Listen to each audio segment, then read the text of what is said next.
Welcome, STEMgineers, to STEM to Stern, the podcast where curiosity meets critical thinking. Join Chauntée and Jake as they discuss STEM topics that spark debate and exploration. Hello, everyone, and welcome back to STEM to Stern. I'm Chauntée. And I'm Jake. And today, Jake is going to talk to us about the merging between biology and technology. So, Elon Musk has this thing coming out, Neuralink, where it's like a little computer that interfaces with your brain. Would you ever consider doing that? No. Yeah, okay. I also have some personal hesitation towards that. What happens if you get hacked? Yeah. You know? What happens if there's an error? Anybody who's ever seen like the blue screen of death on Windows, that's not good. No, the spinning. Yeah. I guess in order for me to, if I were making that decision to get like a chip implanted in my brain, I would want to be sure that I can unplug it, I don't want to feel out of control of my body or my mind. I feel like that's an easy chance to feel out of control if you have something that is, I don't know, but that's just my immediate feeling.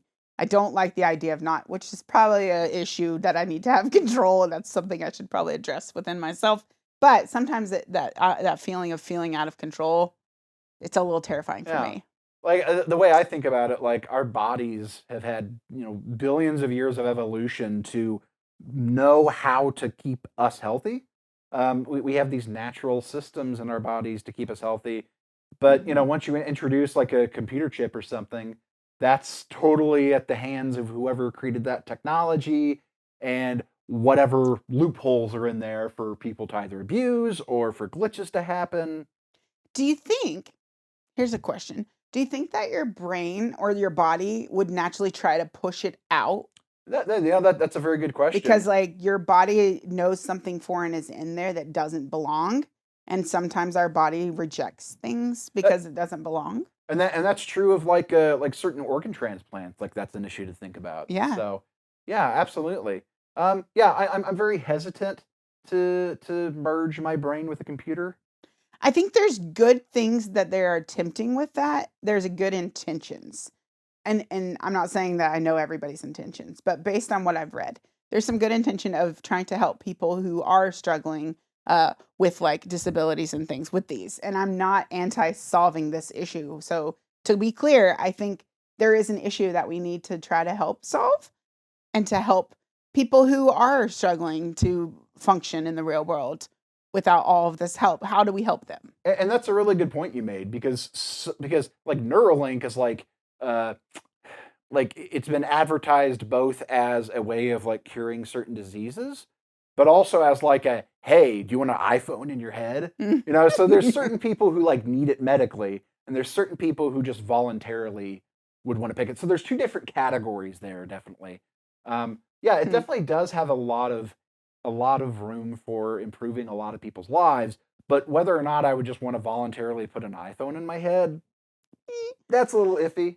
And I think also it would be, what was the reason for it? Because I'm not anti also being a part of the solution. And if my brain is the one that they need for looking at a certain approach, I'm not saying I wouldn't do it. I just would need to know a lot of information about it. And if it was for the good of humanity, I'm not saying that my brain is something that's great to contribute to humanity. I just mean maybe they're looking for a certain type of person. We have Einstein's brain in a jar somewhere, and then we have Chauntée's brain, which is even a bigger brain. It's just a comical comparison for them. That's all that is.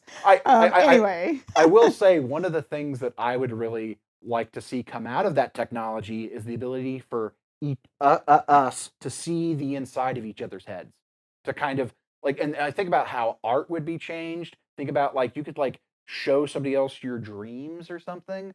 That'd be pretty cool. But there are a lot of ethical concerns. You don't want to be inside this brain.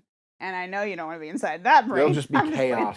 You wouldn't want, we're not good candidates for this conversation in the long run, but it's a great concept. Let us know in the comments if you would be open to the possibility of getting like a brain implant, a chip installed in your brain or something like that. What do you guys think about that? Let us know in the comments. Or if it's something that you have a thought on what you think it would be good for or not good for, let us know. We want to know. And Absolutely. Until then, keep researching, keep searching for facts and for fun futuristic things like that, and let us know. Maybe you have an idea of what you want to hear from us. Let us know in the comments. Till next time. Thanks for tuning in to STEM to Stern. We hope today's episode got you thinking. If you enjoyed the discussion, subscribe and share it with others. And be sure to check out our show notes for free resources and links that go along with today's episode. Until next time, keep questioning and keep exploring, STEM engineers.